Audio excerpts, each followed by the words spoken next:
بسم اللہ الرحمن الرحیم۔ دوستو، حضرت علی رضی اللہ تعالی عنہ کے پاس ایک عیسائی اور یہودی آئے اور آپ کو لاجواب کرنے کے لیے سوال کیا۔ اے علی رضی اللہ تعالی عنہ، یہ بتاؤ وہ کون سی چیز ہے جو ہم تو دیکھتے ہیں پر اللہ تعالیٰ نہیں دیکھتا۔ نمبر 2، آپ کہتے ہو کہ قرآن میں ہر چیز کا عمل ہے، تو وہ کیا ہے جو قرآن میں نہیں ہے؟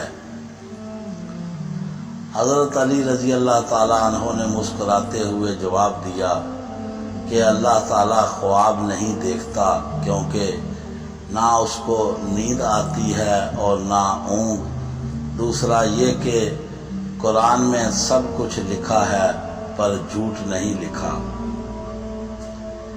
ایک زمانہ ایسا بھی آئے گا کہ لوگ اپنے رب کو بھول جائیں گے، لباس بہت قیمتی پہن کر بازار میں اکڑ اکڑ کر چلیں گے، اور اس وقت سے بے خبر ہوں گے کہ اسی بازار میں ان کا کفن بھی موجود ہے۔ اگر زندگی کو ہمیشہ خوشیوں کے ساتھ گزارنا چاہتے ہو تو غم زدہ لوگوں کے غم سنا کرو، کبھی دکھی نہیں رہو گے۔